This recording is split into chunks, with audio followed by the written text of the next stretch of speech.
pure questo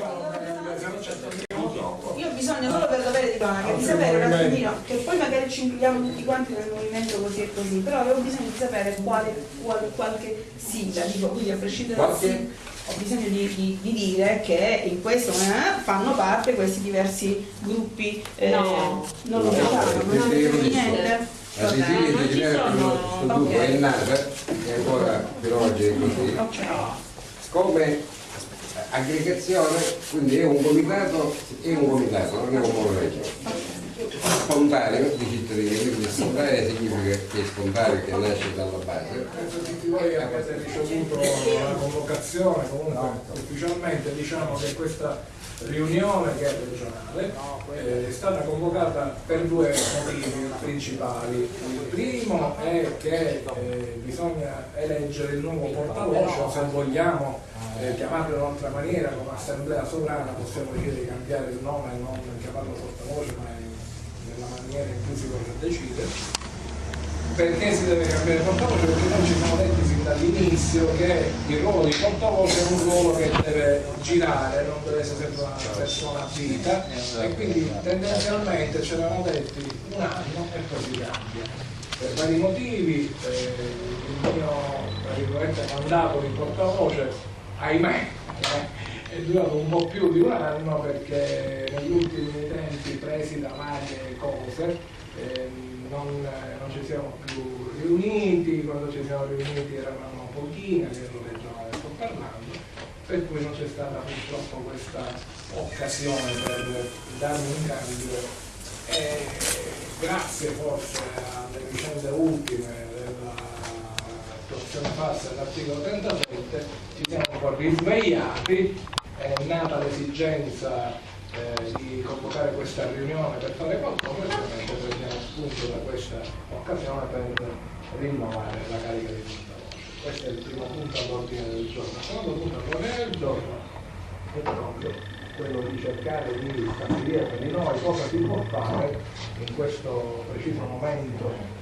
in cui c'è questa vicenda dell'articolo ancora in vivo, perché sappiamo che il decreto attuativo non è stato elaborato o in corso di elaborazione, e sappiamo che il decreto attuativo è quello fondamentale che deciderà come l'articolo 37, che dire che l'articolo 37 va bene, come ha fatto Crocetta, abbiamo vinto l'articolo 37, ma come lo attuiamo tutti? E quindi è fondamentale questo periodo, per cui dobbiamo decidere se come comitato possiamo fare qualcosa per incidere, perché apro una piccola parentesi e la chiudo subito e poi iniziamo con il primo punto all'ordine del giorno.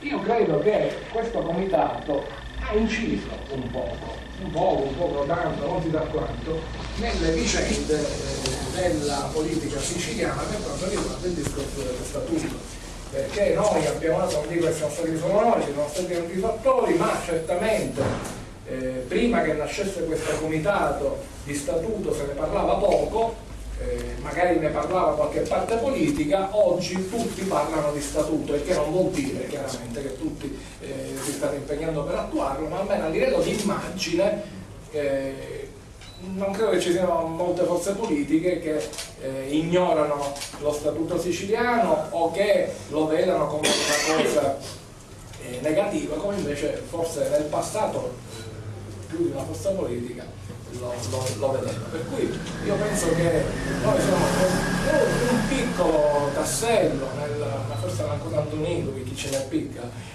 tasselli, nella galassia del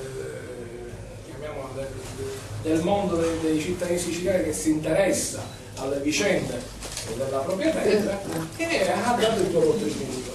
E questo è importante anche per il futuro, essere coscienti di questo. Non lo so se condividete la mia analisi, però noi qualcosa l'abbiamo fatta, ragazzi, e speriamo di poterla fare anche per l'articolo 36. Chiusa la parentesi, io direi iniziamo a parlare del nuovo portavoce, chi potrebbe essere. Io un'idea ce l'ho, forse qualcun altro ce l'ha pure, magari guarda, saremo d'accordo sullo stesso nome, perché in questi anni si è dimostrato una persona, diciamo, che oltre ad fatto nella tua città un bel lavoro, come si può trovare una persona al di sopra delle parti. E siccome questo comitato è nato come un comitato apartitico, è importante che oltre che girare, quindi non dargli un'impronta personalistica, è importante anche che rimanga partitico, quindi con una persona al di sopra delle parti.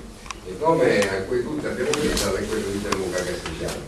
Quindi se io direi, così passiamo al secondo punto dell'ordine del giorno, di votare per alzata di mano, oppure se c'è qualcuno che pensa a qualche altro nome, magari lo faccia e casomai votiamo per altre persone. Ci sono altri candidati? Io voto per Gianluca Castigliano. Allora, votiamo per alzata di mano. Va bene, allora da adesso Gianluca Castigliano è il nuovo portavoce.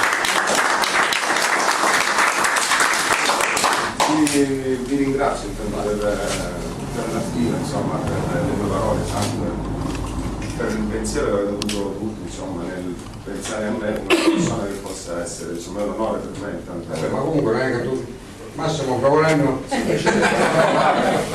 questo è uno dei principi, penso che sia fondamentale, credo che ci possa dare quella credibilità anche a livello interno, perché comunque cambiamo quel modo di fare che purtroppo abbiamo visto spesso. C'è dei personaggi che comunque sono molto legati al proprio ruolo e assolutamente per nulla rinunciano a questo.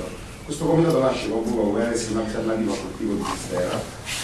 Io vi ringrazio e penso che comunque si potrebbe, insomma, mi impegnerò in quest'anno, insomma, per cercare di portare avanti quello che è lo scopo del comitato, cioè quello di diffondere, far conoscere lo statuto e di essere uno sprone anche per le forze politiche, insomma, quindi cercando di avvicinare anche i cittadini, penso quello sia una cosa importante, cercare di fare informazione per avvicinare le persone a pensare quello che noi pensiamo tramite l'informazione, insomma, la formazione è importante. Purtroppo diciamo, quello che manca ai cittadini è nella formazione, cioè è quello che noi stiamo nel nostro piccolo anche cercando di fare qua a Messina, cioè esulando dal fatto di fare politica attiva, parlo io, facendo una politica per il territorio informando le persone. E abbiamo riscontrato che la gente che recepisce certe informazioni le elabora e si avvicina a quello che poi è stato penso il percorso un po' di tutti, no? Cioè avere quelle informazioni e poi ti porta a elaborare un pensiero che è quello sicilinista, automatico. Quindi su questa strada penso che possiamo, insomma, se su questo solco tracciato, insomma, anche da voi due in precedenza, ma anche da tutti, delle manifestazioni che si sono fatte, si può fare un percorso ancora migliore e cercando appunto anche su questo fatto dell'articolo 37 di fare qualcosa.